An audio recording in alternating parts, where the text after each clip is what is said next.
Yeah, that's huh? They should. Yeah. You can see a way you can provide that. But give me that screen. No, I don't have a.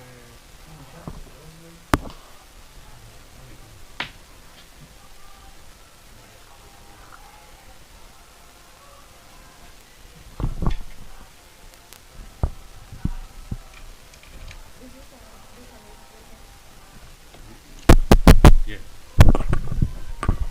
this one is.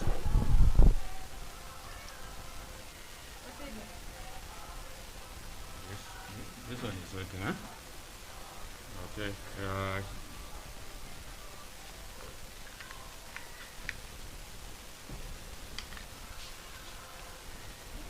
How is your framing of your clothes? Okay.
the full house.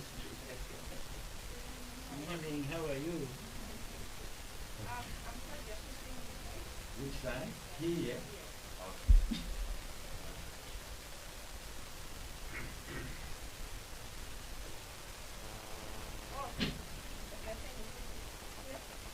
Is it here? Oh, okay.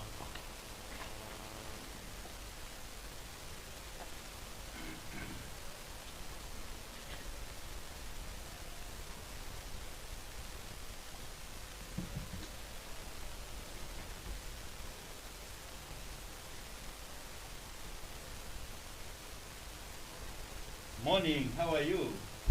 Thank you. Okay. Hello, can you hear me? Is the voice okay? No, she has an emergency, I'm told. She has rushed back. Her balloon is okay. Mr. Chongo is not here? Oh, then I need to quickly write some questions on a plain paper.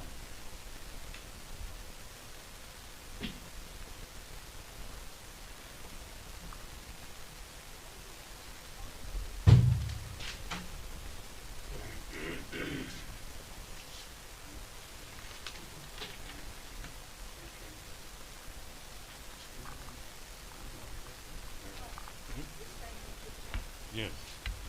So it's just alone. So, maybe you can see.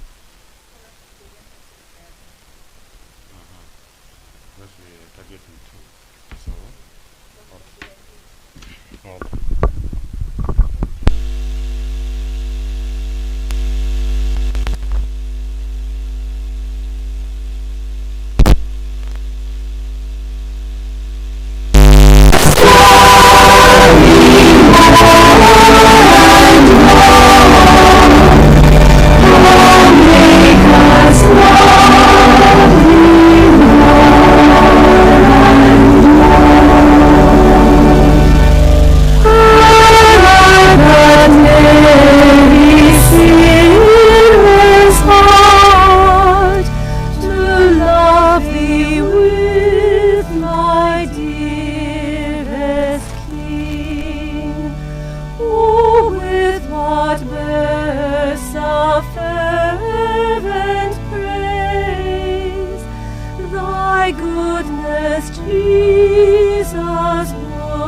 Again.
Queen of Radio Maria, pray for us.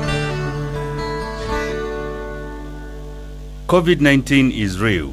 Protect yourself and others by wearing a mask, washing your hands with soap regularly, sanitizing, and social distancing. This message is brought to you in the community service by Radio Maria Yatsani Voice. O Queen of Radio Maria, pray for us.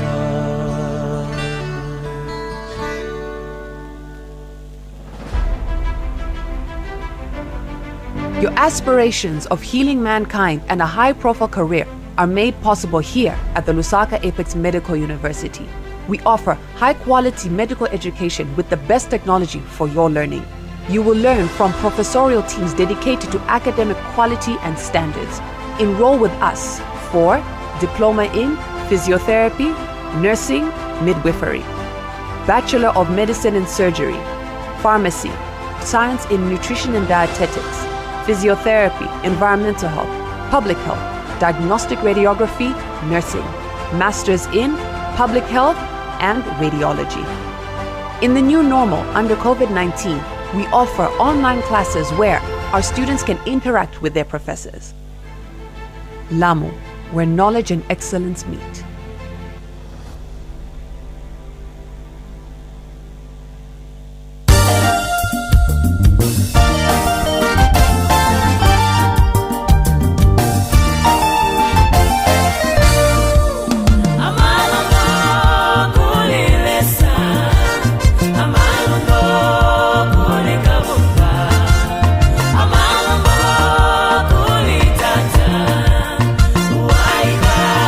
Watch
Radio Maria Yatsani Voice, getting you closer to the Lord.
Welcome to Radio Maria Yatsani Voice, broadcasting on 99.3 FM, and welcome to Domain TV.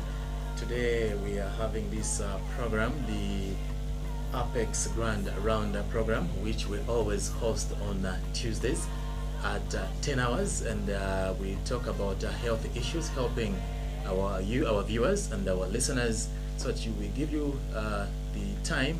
This is the platform that you can call in and also find out one or two things concerning your health issues or your relatives. And to help us discuss this program, we always have experts like Professor Jackson Lambert, who is in the studios right now, and he's readily available to give you all the information that you need on today's program that will be talking about the auto circulation. That is our topic for today, the auto circulation.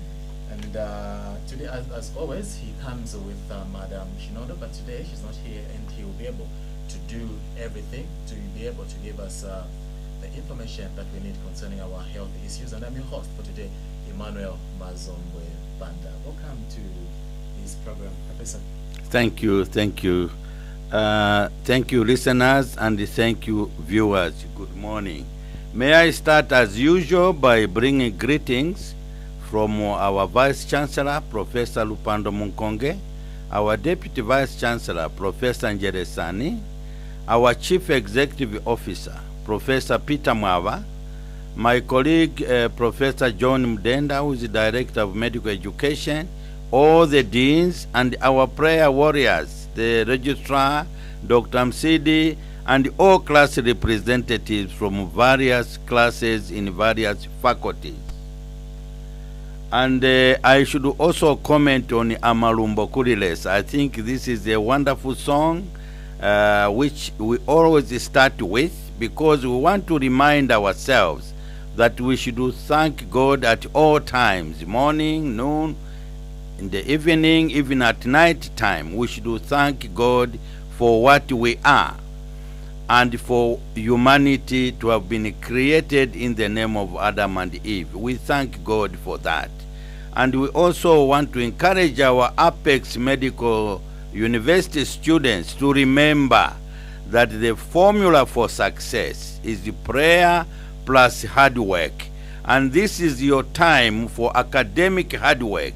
Study hard, prepare, acquire knowledge, so that you can look after God's people well when you qualify. Thank you. So motivating today as we begin the month of February, 1st February 2022. And for the viewers and the listeners, viewers from the Domain TV and the listeners on Radio Maria Yatsani Voice, you have to call in at a certain time. We'll give you the time on which you're supposed to call in on this line 0972 695200. 0972 695200. Now to start the ball rolling, I will ask Professor just to give us a recap on what we discussed last week. Last week we did discuss about mesenteric arteries supplying to the intestines, small and large intestines, the superior mesenteric and inferior mesenteric. So today we are carrying on from that circulation, that arterial supply to the intestines, now how it goes to the liver. So the liver is the one receiving portal circulation. May I start, because I want to remind our Apex students the anatomical arrangement of portal circulation. The portal vein is formed by superior mesenteric artery and superior mesenteric vein draining from superior mesenteric artery blood supply to the intestine, and it meets the splenic vein at the neck of the pancreas. Now that's where portal vein is formed, and from there it goes into the liver, and in the liver there are sinusoids which receive this blood, and I must say that in the liver the resistance is very minimal. That's why portal circulation has low tension. Usually there's no portal hypertension in most cases, because there's the free flow. In fact, the normal pressure is 10 to 15 centimeters of saline when you are measuring. But when there's resistance developing in the portal circulation, then the portal hypertension starts appearing, and it has got its own bad effects in the human body. The health starts getting affected. All right, thank you so much for that wonderful explanation, Professor. Now, for our today's topic, which is portal circulation, the one I've just mentioned, and you know, we've got a variety of listeners and viewers. Some of them may not be able to understand these medical terms in English. Maybe just break them down as you start to explain what portal circulation and the portal hypertension, what it is. Yeah, thank you very much. Maybe let me, for the sake of the students, and I'll come and use vernacular. Okay. For the sake of students, so what would cause portal hypertension to develop? We look at it. Remember, our students, please remember, there's a pre-sinusoidal causes like thrombosis in the portal vein will block the vein and the pressure will increase. Now within the liver, there's a damage to the liver. Now this is very important, because I will say it in vernacular as well, because that's what really causes portal hypertension to create problems and complications. The liver itself was created to do a lot of work for human body. One of the jobs is to detoxify toxic materials that may be absorbed through the intestines. The last 2 weeks we learned about the liver doing conjugation of bile, bilirubin, making bile into the gallbladder and then into common bile duct into the duodenum. Then also the liver produces what is very important in terms of albumin, a protein called albumin as one of the products. These are very helpful to human health. Now, the liver gets damaged and the pressure starts building in the portal system, in the portal circulation. What damages the liver? Number one, if a young boy or girl presents to the hospital vomiting fresh blood, the liver might have been affected by bilharzia. Bilharzia is of two types. There's what we call urinary bilharzia and intestinal bilharzia. So intestinal bilharzia, the eggs, they go to the liver and cause periportal fibrosis. And they start now restricting blood flow through the liver. The portal pressure starts developing. Periportal fibrosis. That's a common thing, and most districts have got bilharzia in Zambia. Most, even Kariba, Lake Kariba has got bilharzia. Chongwe River, Eastern Province, most all those small rivers, they have bilharzia. So bilharzia is a very dangerous infection, and unfortunately bilharzia, which affects the intestine, that is not easily recognized.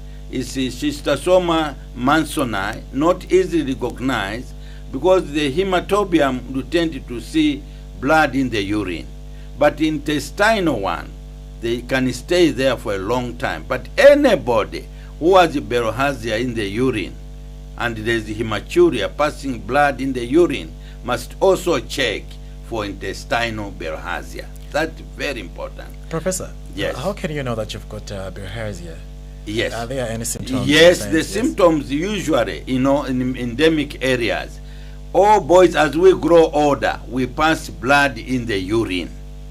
When there's blood in the urine, the commonest cause, be it a girl or a boy, is bilharzia.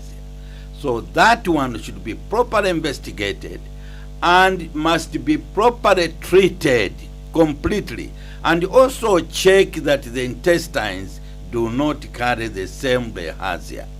So, but if missed, it will cause obstruction in the portal system in the liver, periportal fibrosis. Then another commonest problem we have is alcohol intake, especially strong beers like cachasu. It's very damaging to the liver. So over the years, the liver gets damaged. The cells of the liver get damaged and the liver becomes cirrhotic. Fibrous tissue starts forming in the liver and the liver starts shrinking and arresting portal circulation, and the pressure might go up. Then there's the hepatitis B virus. It's another big problem in the society, and for our students in Apex, we encourage them to vaccinate, because hepatitis B is a very dangerous virus, and if you get a needle prick while working at work, all health workers ideally should have vaccination of hepatitis B. It destroys the liver as well. Lastly, the most other common thing is the groundnuts we eat. We eat groundnuts which has been overkept. You dig it out in April or May, and you are eating in October, November, it has a fungal infection. And that fungal infection produces aflatoxin, the toxic material which damages the liver. So if we can remember these three, alcohol intake, hepatitis B, and the groundnuts which is infected, we can prevent liver cirrhosis. Not only does it cause liver cirrhosis, but hepatoma, liver cancer. It has been the commonest cancer in the human body in Zambia. Male cancers, the commonest has been hepatoma, the liver cancer. And you can see the alcohol intake, groundnuts, and hepatitis B. These contribute, especially alcohol intake. I think we should discourage people taking strong beers like cachasu. Is too strong for the liver. Makamaka number one. Yes, it's very, very dangerous. And the liver tries to fight, to detoxify. But because we are drinking continuously, When you get somebody getting drunk, it means the beer liver is failing to cope up with the inflow, with the drinking. It can't detoxify everything, so some beer ends up in the brain, and the brain gets affected. So you'll find at the end, after years of drinking, the patient can develop what we call hepatic encephalopathy. And even the walking alcoholic, incoordination, cerebral ataxia, alcoholic cerebral ataxia. The walking, when someone is drunk, can't walk a straight line, can't walk, and he has to look down where the feet are going. That is the effect of beer on the brain. So really, if we can learn from this and stop beer drinking excessively, it's just social drinking, not to get drunk. When you are drunk, it means you have taken overload. Beer, the liver is failing and is reaching the brain. That's what it means.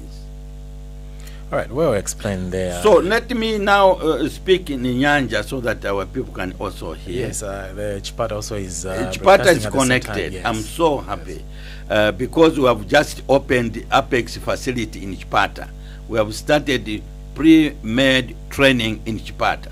So is it true kamba lero ni maendedwe ya magazi uchoka kumatumbo ufika kumphafa zienda bwanji, andi chipangisa kuti magazi yakwere mphamvu yake imachita motani, and then ngati njira ya magazi yaja mumphafa mmene mwaonongeka chifukwa cha kachasu kumwa mowa kumwa kosalekeza tu, kuli viral infection hepatitis B, kulinso kudya shava zijaza kuti zakhalitsa mkhokwe zakhala na chuku kubwalo manda mukatsegula shava ijaoneka yaivisi, but ija ni infection ndiye kuti aflatoxin mchizungu, ni vuto kuliva nshava zotero.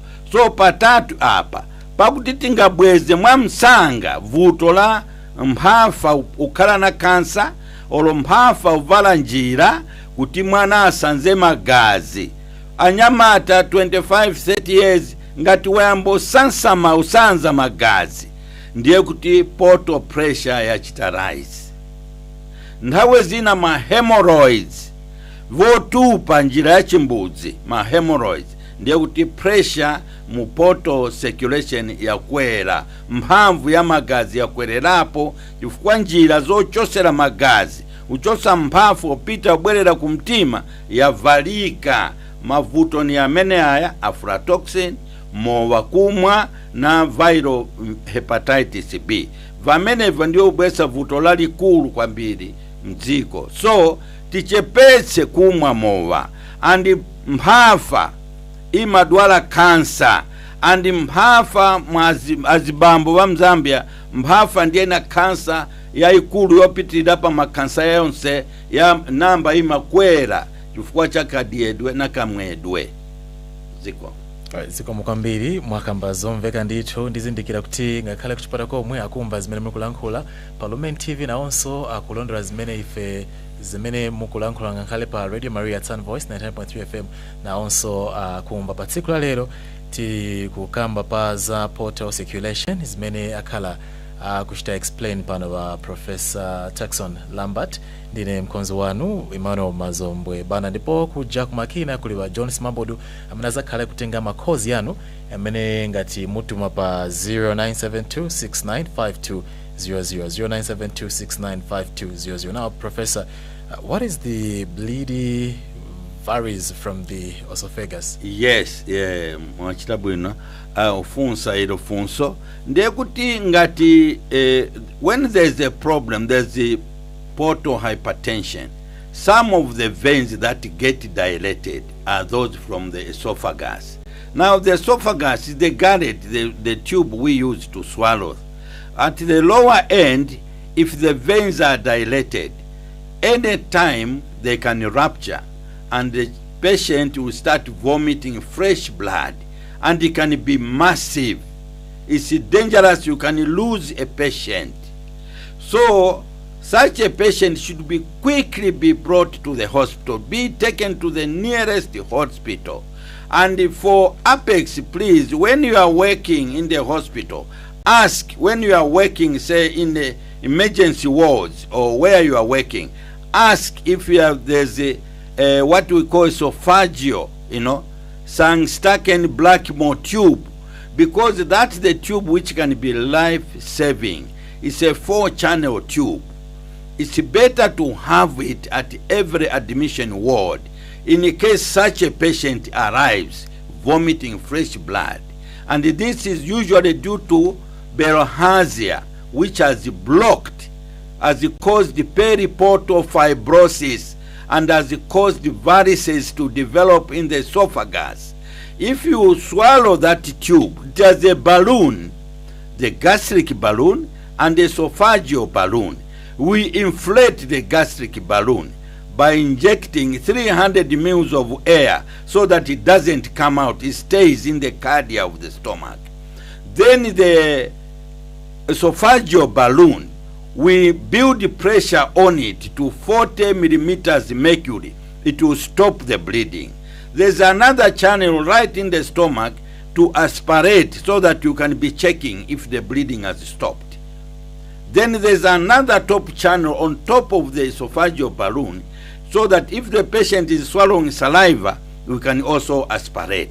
So it's a very special catheter, esophageal catheter, 4-channel, that we should have at the admission wards in almost every hospital to save that kind of life, because the patient may vomit blood to death, and especially where blood pressure is dropping. Blood pressure dropping means patient is developing hypotension, and blood pressure dropping, patient may become unconscious because the circulation to the brain will be affected. So that's a kind of emergency, but we do operations. We can do operation to decompress the portal pressure. For example, the most beautiful one is the splenorenal anastomosis, splenic vein anastomosed to the kidney vein. That will decompress. It's a very nice and a selective shunt that we can do. But also locally, we can sclerose the varices where endoscopically it can be done. So that's the way we try to save life. But why do we want to be handling complications when we can treat bilharzia in a good time, investigate, treat bilharzia, and reduce beer taking so that we don't develop cirrhotic livers?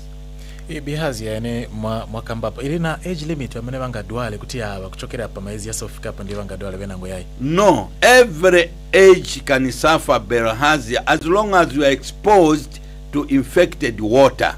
Why boys get it most? When we are heading cattle at village setup, during rainy season, most rivers, they just have pools, and we go and swim in the pool where the cows are eating. That is the time where bilharzia is really affecting our young generation.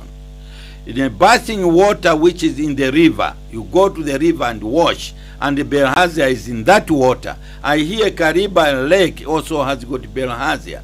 So if you go swimming in that water which has bilharzia, you have got it at any age. Okay, ziko kwambiri tambese sazimene mwalankhula pa nkhani ya bilharzia kuti aliyense angayatenga ya matenda. Tsono kumakhala m'minzu kuchipata alumvesera ngakhale mu Lusaka alumvesera abantu. So ndipo benango alutamba zimene ziruchitika. Kumakhala ma beliefs kuti ngati adwala zotere munthu maybe titenge akanaka tisebenzese yazaenda mukambapo bwanji pali zoona nganga ziliko mankhwala yakumudzi, but we have not confirmed whether there's active reagents. Very, very dangerous to just do that. What happens is that nganga zakamba kuti uyu ni poto wa mankhwala aya ni mizu muzikamo mzipika milisi mzidia everyday milisi. So azadya minyezi na minyezi lomba magazi jaruononga blada kwezeze aruonongeka andi kwezezo akapanga fibrous tissue tena kuti yaonongeka nayo kwezeze ima manga lomba maegi aja kutia choke siya choka, so magazi yambo siya ngangaza kamba kuti magazi yaleka na kwanisa na kuchita treatment ni pase mwakuti tero ni danger chifukwa yaja matenda siya na choke but mvipatala vatu wa Ministry of Health achita supply mankwala. Praziquantel is readily available in health centers. Ukapita kuchipatala chatsimikizidwa kuti you have over hematobium, and the one who is going to do microscopic examination will confirm that you have bilharzia. Azakupasa ni mankwala, but praziquantel works very well. But vuto mwalandiraliro mankwala maironso muli mchikuvu mulu swimming mwamene mujamuli bilharzia. So lo mankwala mumwe yatandiza but mwabwerera kujo ukatenga inango mkulatero nthawe zambiri mzaona yapanga varices yamenaya, but even ikwezeza amena amapanga cancer. That's why in Southern Africa cancer of the bladder is a squamous cell carcinoma. In Europe is a transitional cell carcinoma because they have no bilharzia. But here, because of bilharzia, it's a squamous cell carcinoma. Ikapangaso cancer kwezeze wapanga chironda chosa pola ndiye kuti palivuto lalikulu kuzafunika operation uchosa kwezeze nutosa tunjira twa mitundo kaika mtumbo lalikulu ni vuto lalikulu muntu sakala moyo wapatali koma monga mowa ngati waleka mowa muntu liva yaongeka but waweruzika waleka mowa atitista increase survival by 5 years, survival by 90%. Wajagutani ngalekeriti mowa ine, then survival is within 60%. That's the problem with alcohol and bilharzia, and these are common issues in our society. Futo inango imakhala pali ma patients. I would like to hear input concerning this following question. You know, sometimes patients would be given the courses, the prescription to buy medicine, and they would start, and they will not finish at the end. They'll just stop because they've started feeling better, and they feel like they are okay, and they've recovered. What's your input? Very, very dangerous behavior, because once you stop the medicine before you eradicate the cause of the problem, then it will recur. It will recur. And this typical example is hypertension. Hypertension, when you are on and off medicine, you are likely to get a stroke. And the studies have shown that strokes are more common to those people who are on and off medication. The medicine is supposed to reduce it back to normal. So when you stop, the blood pressure will shoot above normal, even higher than what you had before you started medicine, and that's why complications do occur. So your question of saying, compliance to treatment is very, very important indeed. In this case, when you get praziquantel to remove bilharzia, for example, you should keep away from getting reinfection and keep away from those sources. Then you are okay. If the liver is becoming cirrhotic and you haven't developed cancers yet, and you stop, liver function tests will show that your liver is getting affected. Encephalopathy, your memory, you are getting damaged of the brain. You become in the confused state. But now, because the brain has been damaged, it will take long to recover, if at all, because you have to live with encephalopathic complications, which is bad. But intoxication is a daily thing or weekly thing, those who drink beer, and it can be stopped by reducing the amount you take or stopping drinking beer completely. That will save your liver, that will save your brain. Interesting. There you have it, our dear listeners from Chipata, Radio Maria, and our listeners right here in Lusaka, Radio Maria Yatsani Voice, and our viewers on Lumen TV. You've got all the information concerning our today's topic, which is portal circulation. The professors explained very well. And we are not restricted to this topic. When you're calling in and you want to find out, you can call on any healthy issue, and then our professor will be able to give you the guideline, will be able to help you. And so you're calling us on 0972 695200, 0972 695200. We can start taking your calls. Hello? Hello, where are you calling us from? Tasenza bwino kaya imwe mtumira kuti? Atavandani? Yo, passion.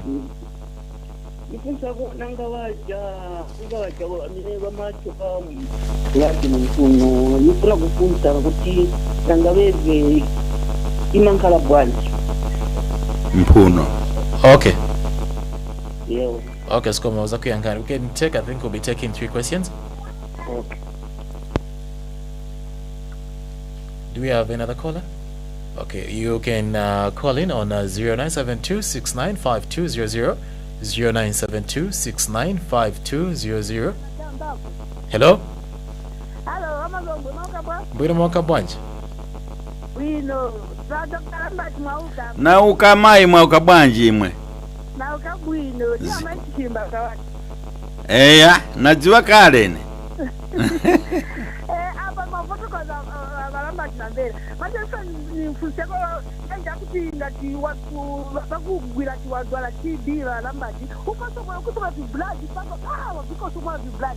Lavo the blood babitoka kuliva. Vichoka kupapu. Mapapu, pope mapaja. Ndiye kuti TB apanga chironda chija chiluchosa magazi. Ya jamu kosomola. Eya.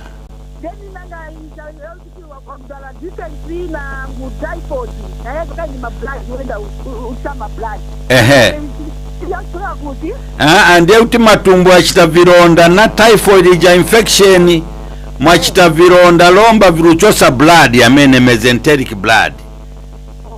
Chitwa supply kumatumbo yaja ya luchoka chifua tulombo twa typhoid twa segula njira kuti chite bleed matumbo.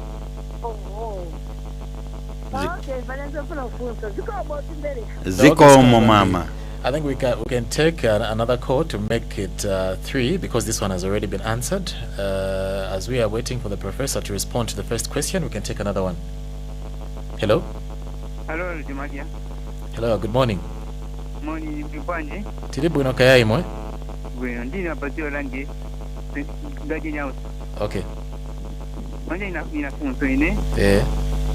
Kuri ven izmai sekali au kulbati hakuma mo wala kachatu. Mukambise balange mukambise maningi. Kuri ven izmai. Kombo ni muno. Kuti atpa ukuru batu hakuma mo wa makachatu ya manje ngakaza mangala panchi manje pati post na mwana. Mangala panchi pati. Okay, bazayanga. Come. Okay, so for the sake of our viewers, maybe they were not able to get the audio. Okay, the moderator has just the signal to me to say they are able to get it. So I'll ask the professor to respond to the first question concerning the nasal bleeding. Yeah, nasal bleeding. Iziko moja mchizungu tukuti epistaxis. Epistaxis mphuno mu mulika ka area kake mkati mwa mphuno kati kuti litus area. It's highly vascular. So ngati mphuno muli infection munyerekesa mwaikamo chala olokali konsi mwaikamo izachita bleed choka pa litus area ija mphuno ina blood supply. Wena wa high blood pressure angachite bleed choka mphuno. So kwene osa kondo wana makamaka wachita discourage asama kondo ikachala mphuno achita scratch pa litus area imene chita bleed epistaxis. But ngati yachitika tamangirani ku nearest hospital or health center akaimikiza bleeding ija ndangati mukachedwa akozochosa magazi ambiri. Siko mukambiri iyo series ya question ya balangi number 3 ya kuti mwana wamena alipakati alipakati alumwa mowa kachasu watu achita affect mwana ujafunika protection naye nthawe zambiri waja kumwa maningi mowa na mimba kumwa maningi mowa mkona pokabadwa mwana ni lightweight akala affected na mowa so mowa uyu ufuniko chepesa makamaka pakati kwa mwambo kale kumizi azimai samafuniko mwa mowa yae ndiye mwambo wake amwapeza zemenezi kuti mwina kalina pakati alumwa mowa muntu wachimai sichifunika tero mwonali wazimuna chabe na wazimuna nawo mwaona kansa ya liver inalukwera mwazimuna chifukwa mowa aloledwa kumwa batakumwa mopitiliza. Zikomo kwambi tinga taking makozi yanango pa 0972695200 0972695200. Hello. Hello, Dr. Mukamba na gift asaru bowling. Gift. Ina Monica Sukame niba bleeding. Hello? Tinumbera. Kambani. Niba bleeding so kukipi kumoyo kumwamba kukwambo vili so kuvimba. Mama atuma bleeding akuti magamzi. Men. Oh, okay. Aha. Kuvimba. Yanavimba magamzi. Yeda. So you have gingivitis. Vuto muli nalo ni gingivitis, inflammation ya magums. That's why ruchita bleed. So mupite ku hospital mwamsanga olo kwa dental surgeon akaone mankhwala ngakupaseni yochosa ija infection. Tu ngati muli pa mankhwala ya aspirin, ngati muli kumwa aspirin or any anticoagulant. Muchekinge na doctor wanu mwamsanga kuti viru chitika nvaso azacho sapo mankhwala ya causing of bleeding ndiposo ngati ni infection azakupasani antibiotic treatment, you know. Okay, Zikomo kwambiri. Do we have any other caller? You are calling us on 0972695200. Hello. Hello. Call again. I think wakuchipata aluyesa esa. Wakuchipata reconnected Radio Maria. Atumeko team vekataulandira. Hello, Florence.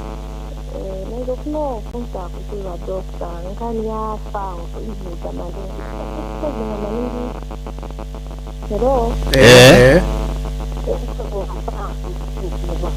It's causing her? Mulikolo, kambisa nkoni.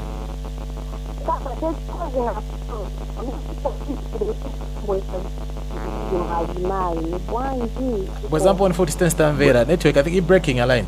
Bwezampo on foot. I was saying, what causes fungal? And what are the precautions that we can do for us not to be having fungal? Okay. Fungal infection. Kwazimai. Okay, sikomo bazayanga professor.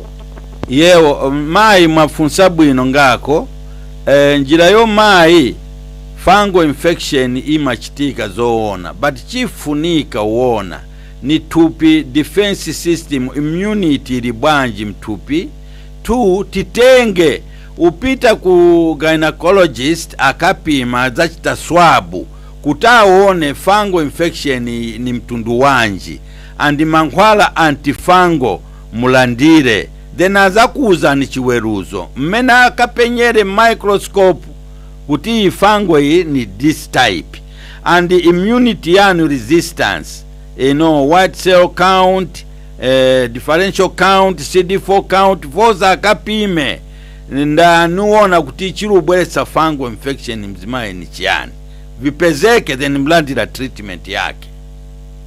Zikomo kwambiri. So no mwezi mwashita explain pali behavior kuchoka blood mwana mwachi so ngati just a question since toilet was public toilet and that behavior now so and mamene moja cause mwe moja wina ngamene alibe ndo cause la moja kodi angatenge paja ngati chimbuzi olo chikhale pitira trini o waterborne chimbuzi chilibe vuto yayi watu maskari tumawems tuchoka mmanzi muja ngati muli bilharzia tulowera muskini paliponse malinga waziponya mmadzi ya bilharzia tumaskari tumawems twake tuja tuchita invade the skin so tulovera palipo nusamba madzi yamene yani bilharzia tulombo twa bilharzia. You can still call on 0972695200. Hello. Hello. Chakabwino kama wakabwanji mkambiseko. Nifunza ni bridget chawana. Hello? Yewo. Kambani. Ndine bridget kuchawama ina breast cancer. So akanika kimu kuja hospital vamakamba tikazimwa mapainkillers. So yakisa continue mapainkiller kumwa chabe paka kimu tasire. Munazaka zingati? Nina 45 years. Mukaluyenda kumphepo? Munaleka zaka zingati? Ninaleka na 43. 43. Lombapa muli 45. Yai, so cancer yo muenero pita ku cancer disease hospital. Cancer ya breast is manageable either surgically or chemotherapy or radiotherapy or combination of these three. Ikale controlled. And two, why I'm asking kuti mnazaka zingati mukalina perimenopausal period. So ma ovary ndiyarudyetsa cancer cells, estrogen yakuma ovary.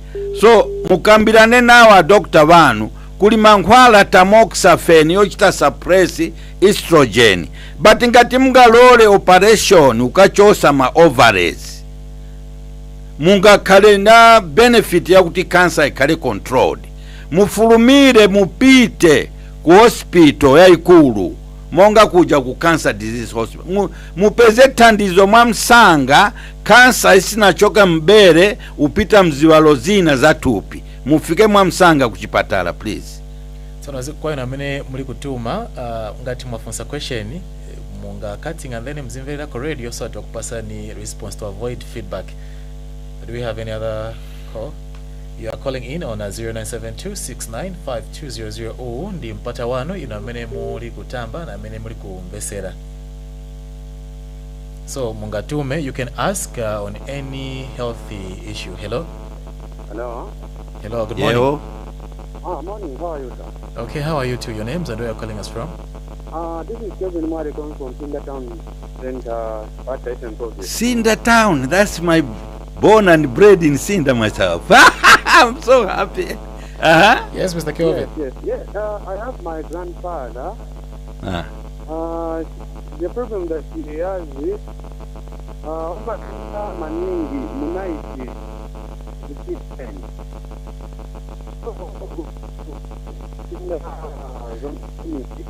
But Kelvin munga bwezepo futi mkambise. I think network keep breaking. So what can be the problem? Funsanson sina mvese. Samarati ninambuya wamatunda maningi usiku for 10 to 15 times. So tunaisa kwa rita kasini dinga ngati ni diabetes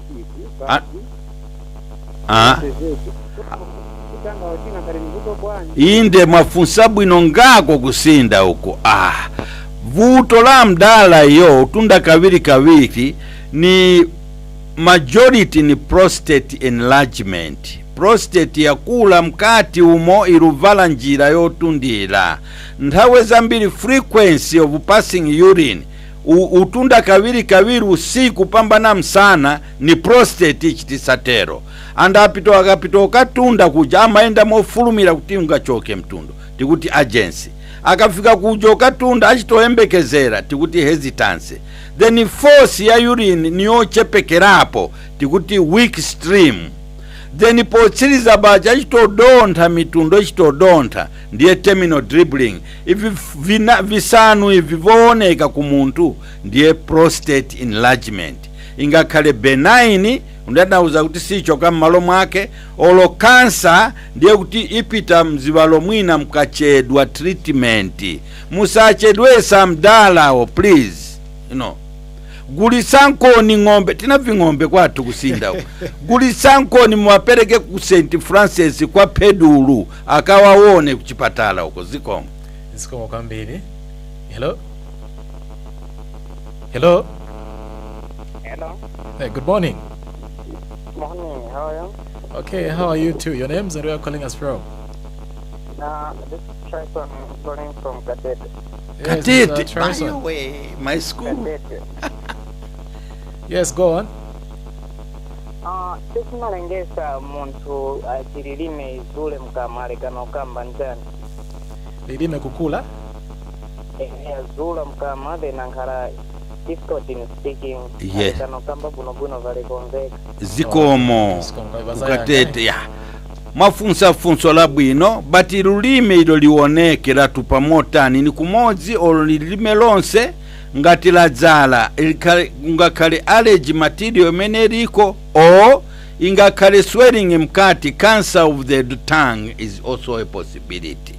Makamaka ngati lukula mothamanga kwambiri kufunika mufike andi kukatete tina hospital St. Francis mupita akaone ngati vakanga second opinion azakuuzani vakunkuja ku hospital kuja kukatete, please fikana akaone lilime chilipo chachitika kuti lilime likule lidzule mkamwa azikangola nkula muntu. Ziko Mutu mapa 0972695200 0972695200. Hello. Hello. Good morning. Ukabwana. Taukabwino kayaimu. Ida Monica Simira Ugateni. Hello Monica. Pati siseko amailanga banashuga na kisiyo. So baba zera niende je yazizira kazi mungani ndepo so bana masosi. Aha. Amailanga. Shuga na bipi. Azena zera niende yazizira je mungani ndepo so machana masosi. No afune ya no apo makamba bwino nanga alibe sugar vuto la sugar alibe. Bali nayo sugar. Maona ka vuto ndiye kuti sugar sili well controlled. Sugar iruchulukirapo magazi andi zikagwirizana magazi yaja na tumitsempa tujato pangisa kuti azimvera tumanevzi lomba vipangisa vamene either numbness or cold, feeling cold, andi mkakapita kuchipatala apime njira za magazi. In 2 weeks time tizakamba njira za magazi za kumendo mukamvere bwinobwino njira nzotani, but pamwamba pamwendo hapo palika atale kumene mchizungu tikuti ka dosalis pedis kuchipatala akakagwira akaone ngati kachita supply magazi mokwanira and sugar ikale controlled. Random isapitilire pa 7 millimoles. 6-7 beyond 7 is not good, even random. Fasting blood sugar should range, normal one is 3.5 to 5.5 millimoles for normal people. What diabetes you can allow up to 6, not beyond. Sugar ikachuluka ndiye rubweretsa mavuto yonse ayo. Ziko mwa kwambiri wa professor. So nothing atingeko about 4 calls permanent kalibe kumaliza. Hello. Bwana mlibwanje? Usinda kwa mtunya patsidia pake ndipo ninabadwira ine patsidia paka fuere hapo ndipo ninabadwira ine paka pika pamuzi hapo. My goodness, mina kondwera kwa mtunya achita phone inde basi ndiko namba sabu kuja.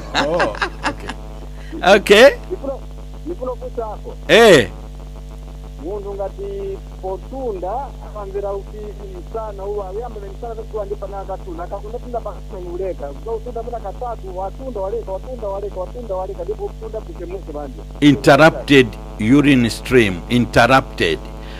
Nangali kozo mnadwala hapo kafuere huyo alifuru na bilharzia mnadwala hapo likozo bakati. Ngati mnadwala hapo likozo mwina mukhala stone mblada mukwezeze mukhala kamwala so mkati mutaye mazi kaja kamwala ndiko kavala njira tikuti interrupted stream of urine. Kamwala kaja kabwera pa trigon kachita irritate trigon. Vantu wama stones in the bladder wakhala na more frequency during daytime than night time. Na night time apex we know night time is less frequency when there's a stone, but it interrupts urinary stream. Then akagona paja stone ichita roll away from the trigon then there's no frequency. So kuti wafunse bwino akulu awa, maybe there's more frequency during daytime. And akapitoka taya madzi kajaka stone kabwalo vala, mzauna akachinja position mitundo ya mbochoka.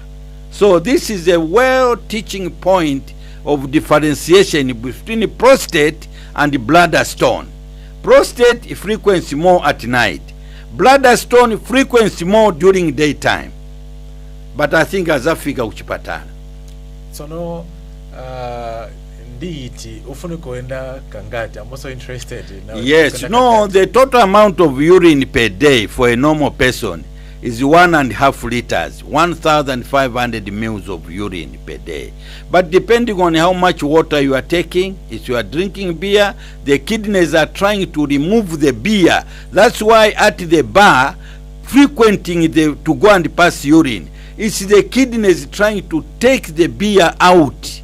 The liver is also fighting the beer to detoxify.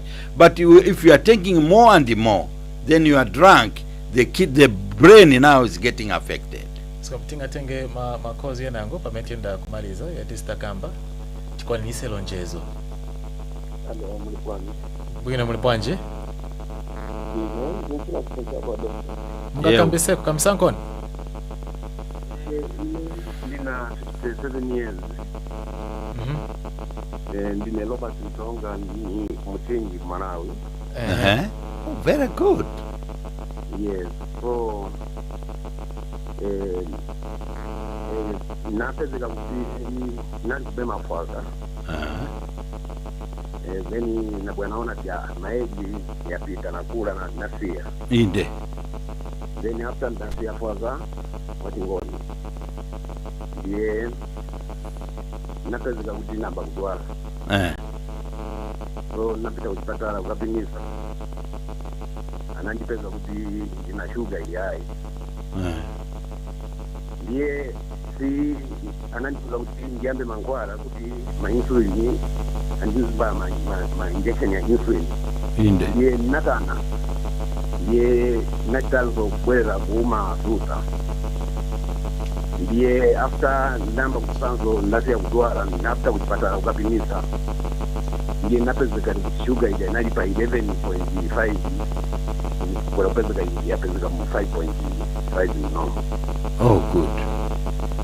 Ndiye niyonkani nandivuta nikasia ndiye ni madwara sugar imakwera. Ndiye nikama kukoka sugar imabwerera munomo. Ndiye ndipona kupanga kwanja dokta uyanganize. Yeah, mwafunsa bwino kwambiri.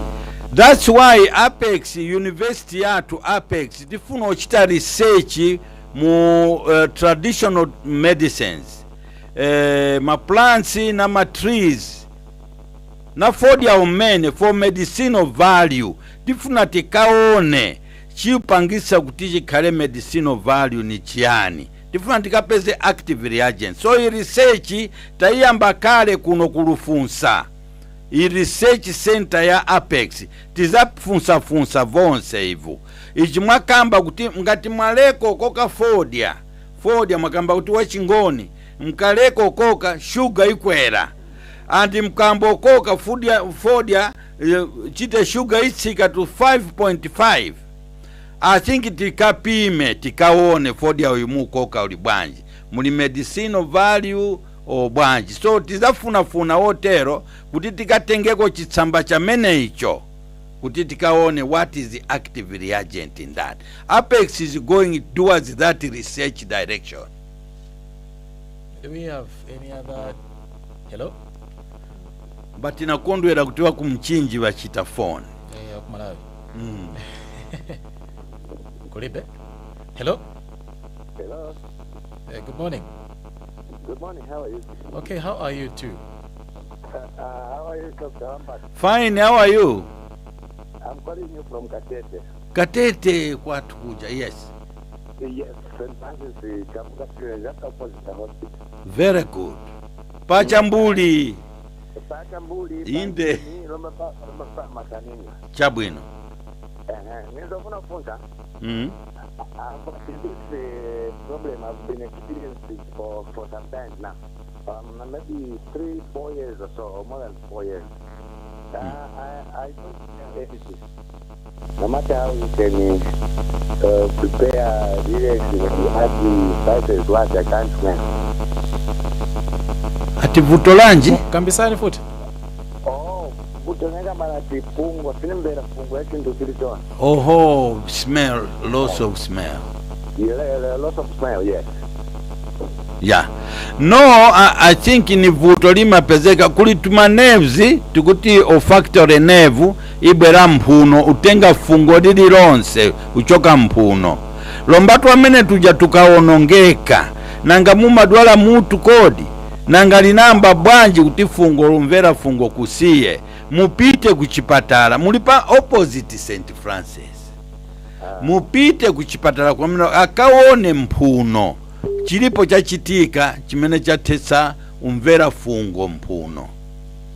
Isikomo kwambiri pomwe tisiriza nthawi ya pitakali. Inde. So ngafuna umvera kumayo yote. Yotsirizira mawu mwaona makosi takondwera mu Lusaka makamaka kuja ku Eastern Province because funso mchinji yense tumizani wana ku Apex Medical University pre-medical facility muchipata Lundazi Road. Kala matipa mzipazi college ni ya Apex Romba. Please fikani mwamsanga kuja mkalembese wana avanu amena afuno kala madokotala, manesi, mapharmacists azambira kuja 1 year ya training so that chepese nthawe yokhala kuno ku Lusaka. So tilipa Facebook Lusaka Apex Medical University, ilipa Facebook, ilipa Twitter at Apex Medical Uni, vonse vinga pezeke. So mukafika mchipata funsani. I think Radio Maria kuchipata iru also ilupita mo wauza wantu kumene facility yatu ilili. Chipata facility ni just starting point. No, we are going to go to other provinces so that we spread the university activity to provinces and districts wherever is possible. Thank you so much, Professor Turkson Lambert. And we've come to the end of our today's program, the Apex Grand Round program. And I was your host, Emmanuel Mazombwe Banda. This program comes to you every Tuesdays at 10 hours. And today we had the privilege of broadcasting this program on Lumen TV. And we would like to appreciate you, our viewers, and also appreciate our listeners right here on Radio Maria Yatsani Voice on 99.3 FM and also Radio Maria Chipata. Ngati zakoma zalero bwanji tikawanenso Sabata limene likuza. Tata. Your aspirations of healing mankind and a high-profile career are made possible here at the Lusaka Apex Medical University. We offer high-quality medical education with the best technology for your learning. You will learn from professorial teams dedicated to academic quality and standards. Enroll with us for Diploma in Physiotherapy, Nursing, Midwifery, Bachelor of Medicine and Surgery, Pharmacy, Science in Nutrition and Dietetics, Physiotherapy, Environmental Health, Public Health, Diagnostic Radiography, Nursing, Masters in Public Health and Radiology. In the new normal under COVID-19, we offer online classes where our students can interact with their professors. LAMU, where knowledge and excellence meet.